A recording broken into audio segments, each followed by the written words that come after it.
Good morning students. আজকে আমরা memory in marble এই গল্পের অ্যাক্টিভিটি 3B করব। ইনস্ট্রাকশন রয়েছে, দেখো।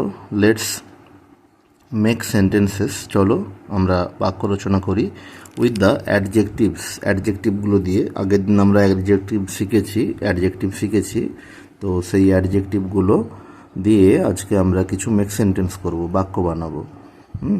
তো প্রথম যেটা রয়েছে সেটা হচ্ছে যে অনেস্ট, HONEST, অনেস্ট। অনেস্ট মানে সৎ, অনেস্ট। এটা দিয়ে একটা মেক সেন্টেন্স গড়তে হবে। বলতে পারো Ram is an honest man, বা my friend is a honest boy, an হবে, my friend is an honest boy, বা অন্য যে কোনো রকমের বাক্য লিখতে পারো। আমি শুধু মানেগুলো বলে দিচ্ছি। পুয়ার মানে দরিদ্র, এটা দিয়ে মেক সেন্টেন্স করবে। ন্যারো মানে সংকীর্ণ, সরু, রাস্তা বা ওই জাতীয় জিনিসগুলোকে তোমরা সরু এই ওয়ার্ডটা দিয়ে মেক সেন্টেন্স করতে পারো। আর হবে ট্রু মানে সত্য। এরপরে অ্যাক্টিভিটি 4-এ যেটা দেয়া রয়েছে সেটা হলো লেটস চেঞ্জ ফর্মস। চলো আমরা ফর্মগুলো পাল্টাই অফ দ্য ফলোয়িং ডুইং ওয়ার্ডস। নিচে যে ডুইং ওয়ার্ডসগুলো রয়েছে, ডুইং ওয়ার্ডস মানে তোমরা জানো, ডুইং ওয়ার্ডস মানে হচ্ছে কি ক্রিয়াপদ, ভার্ব। তো সেই ভার্বের ফর্ম চেঞ্জ করতে হবে। ভার্বের ফর্ম আমরা ক্লাসে পড়েছি, present form, past form, future form. এখানে প্রেজেন্ট আর পাস্ট, দেখো প্রেজেন্ট PRESENT, প্রেজেন্ট মানে বর্তমান, আর পাস্ট মানে অতীত। প্রেজেন্ট ফর্মে কি হয়, যেটা এখন ঘটে সেটা লেখা হয়, আর পাস্ট ফর্মে যেটা আগে ঘটেছে সেটা লেখা হয়। One is done for you, একটা তোমার জন্য করে দেওয়া রয়েছে। টেল মানে বলা, টোল্ড মানে বলল। সেরকম স্মাইল মানে হাসা, স্মাইল্ড মানে হাসলো, লাস্টে ডি যোগ হবে, স্মাইল্ড, SMILED, স্মাইল্ড। কট, এটা পাস্টে দেওয়া রয়েছে, পাস্ট ফর্ম দেওয়া রয়েছে কট, CAUGHT, কট। এটার প্রেজেন্ট ফর্ম হবে ক্যাচ, CATCH, ক্যাচ। গো প্রেজেন্ট ফর্ম আছে গো মানে যাওয়া, তার পাস্ট ফর্ম হবে ওয়েন্ট, ওয়েন্ট মানে গেল। ওয়ান্টেড পাস্ট ফর্মে আছে ওয়ান্টেড, প্রেজেন্ট ফর্মে হবে ওয়ান্ট। ওয়ান্টেড মানে চেয়েছিল, ওয়ান্ট মানে চাওয়া। ওকে, এরপর যেটা আমাদেরকে শিখতে বলেছে সেটা হলো প্রিপোজিশন। তোমরা দেখতে পাচ্ছ, দেখি, হ্যাঁ দেখা যাচ্ছে। কি বলছে, Tarun studies in class 5। Tarun class 5-এ পড়ে। এই দেখো, তরুণ স্টাডিজ ক্লাস 5, তরুণ পড়াশুনো করে ক্লাস 5 পড়াশুনো করে বলতে হবে না, ক্লাস 5-এ। তাহলে যে ক্লাস 5-এ মানে ওই শ্রেণীকক্ষের মধ্যে, তাই মধ্যে বোঝানোর জন্য ইন এই ওয়ার্ডটা ব্যবহার করা হচ্ছে। His grandfather began to tell him, তার দাদু তাকে বলতে শুরু করলো দ্য স্টোরি, গল্প, অফ দ্য তাজমহলের গল্প। তাহলে এর বোঝাবার জন্য তোমাকে অফ ওয়ার্ডটা ব্যবহার করতে হচ্ছে।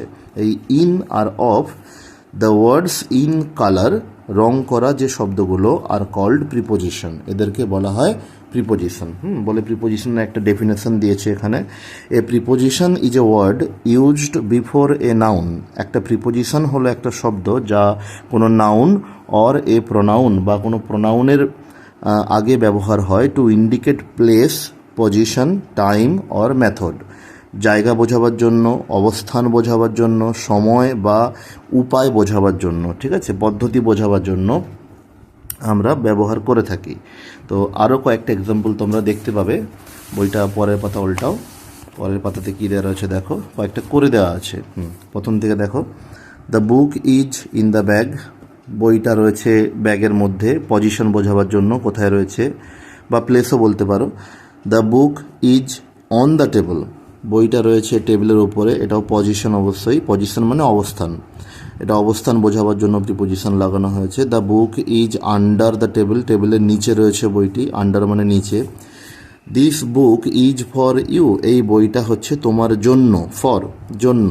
She gave a book to her teacher, সে দিল একটা বই টু হার টিচার, তার শিক্ষককে। কাকে দিল না, শিক্ষককে, to her teacher. She held the book, সে বইটা ধরলো ওভার দ্য টেবিল, টেবিলের উপরে, মানে বইটাকে টেবিলে রাখলো নয়, টেবিলের উপরে ধরলো, মানে যেমন আমরা মোমবাতির ওপরে কিছু গরম করার জন্য মোমবাতির ওপরে আমরা ধরে থাকি, যেমন চামচে করে আমরা কোনো কিছু সেঁকার জন্য মোমবাতির আলোর উপরে ধরি, সেরকম ধরে রাখা। বইটাকে টেবিলের উপরে ধরে রাখলো, মানে টেবিলে লাগালো না, টেবিল থেকে কিছুটা ওপরে ধরে রাখলো। এরকম না লাগিয়ে কিছুটা ওপরে বোঝালে আমরা ওভার ইউজ করি। আবার কিছুটা ওপর দিয়ে গতিশীল অবস্থা বোঝালে, যেমন ধরো একটা বেড়া রয়েছে, একটা কুকুর বা বিড়াল এক লাফ দিয়ে বেড়াটা ডিঙিয়ে গেল, মানে বেড়ার